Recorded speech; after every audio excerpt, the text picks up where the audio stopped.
Hey everybody, what's going on? It's Herblin. Thought I'd try something a little bit different today. I recently received an AdSense check. I thought that was really cool. I've never received a payment from AdSense before. So I thought I'd share that with you guys. If you're not familiar with AdSense, it's the way that Google or YouTube pays you for the advertisements that are run on your channel, on your videos. So if you get an AdSense payment, you have to hit a minimum threshold of $100. So I had just barely over $100, and I thought, you know what could I do with this? I wanted to put it into my channel, wanted to do something cool with it and give it back to you guys in some sense. And I was trying to think of, different things that I could do with it. Nothing was really sticking with me. But I'd recently seen a couple people doing budget builds on YouTube, budget PC builds, and I thought that was so cool. And I thought, what could I do with $100 that I could showcase on here and show you guys what I could do with that. Now, I come from a moderately small city in Canada, so there aren't the best deals locally. There's a pretty small selection. eBay's kind of out of the question for me. Again, shipping to Canada, not that great. If you're shipping to Canada on eBay, you're paying quite a lot in shipping, especially compared to America. And there aren't generally as good of deals to Canada as there are to Americans. So I kind of put that out because once I'm paying for shipping, I'm not going to get anything that's going to run at $100, at least not run, somewhat okay. So I went on to Kijiji. Kijiji is basically Craigslist for Canadians. And somebody was actually selling a full working PC for $50. I lucked out pretty well there. Now for $50, I got an AMD 2 series Athlon quad core 620 version. And I got 4 gigabytes of DDR2 RAM. Pretty good for $50. It also came with a 150 gigabytes of 150 gigabyte IDE hard disk drive and a DVD ROM. Now, they had a couple issues with it, I guess, on startup. Sometimes when they were trying to turn the PC on, it just wasn't working. So I sent them an email. I just kind of checked in with it, tried to figure out, what might be the problem with this PC. And they told me that, it's just when they're trying to turn the computer on. Sometimes, once in a while, half the time it doesn't really start up. But once it's running, it runs just fine. So, for $50 and for my purposes, I figured, what the hell, maybe I could fix this. And if not, it's a $50 computer. Not a big deal. So I went for it. I got the computer. This thing is loud, let me tell you.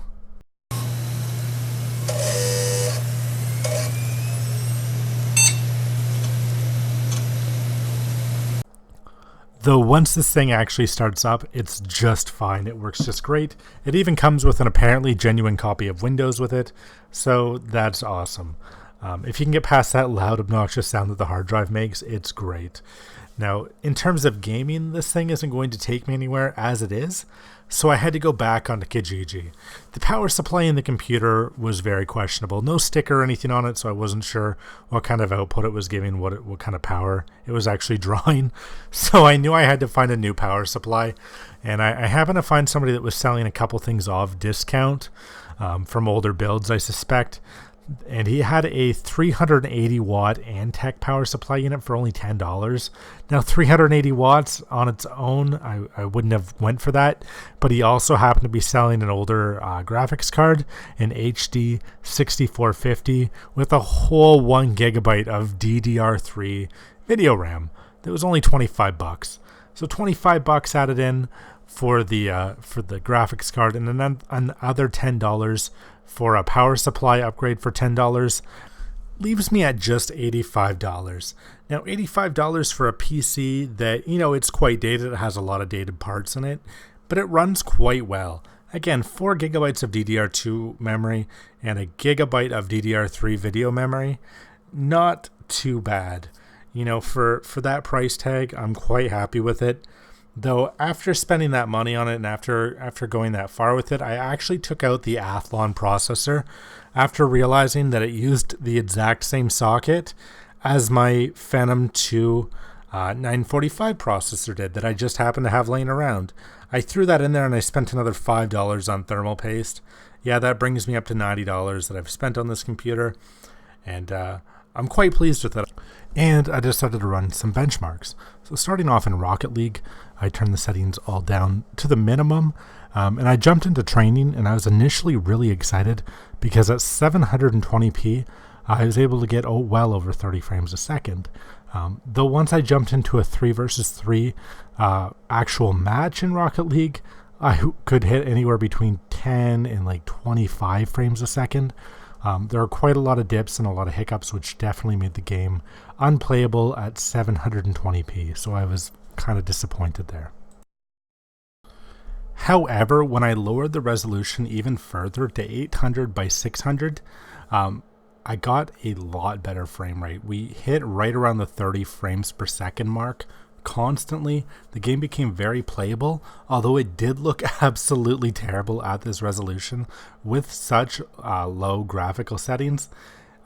If you weren't worried how the game will look, it's definitely playable at this resolution, and I had a lot of fun. I actually got really into it once I got going with this, but it definitely is an eyesore. Next, I went with Counter-Strike Global Offensive. Now, I had some high expectations for this title because I know that it doesn't take very much to run, and this wasn't any exception. This game ran almost flawlessly at 720p.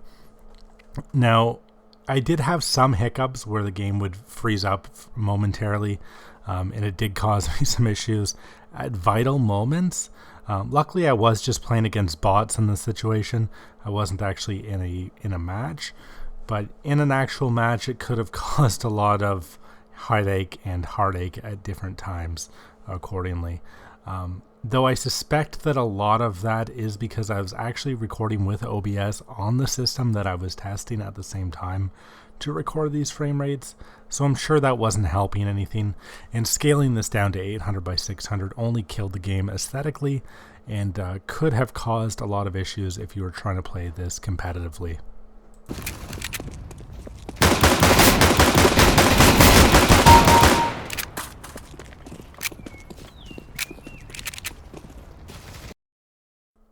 Finally, I decided go big or go home, and I thought, you know what, let's try GTA 5.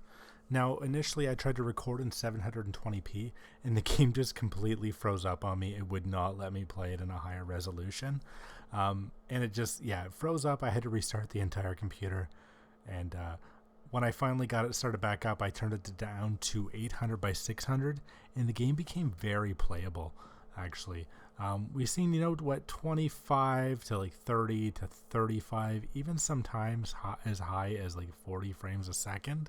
So we hovered right around, for the most part, around that 30 frames a second mark, though I will say there were significant stutters in this game that made it unenjoyable at times. As well, the game looked so awful at 800 by 600, it would be a deal breaker for many people. Though I was surprised that this GPU and this entire computer system was able to run such an advanced title. And I was really surprised to see how many scalable features GTA 5 had built into it in terms of graphical rendering.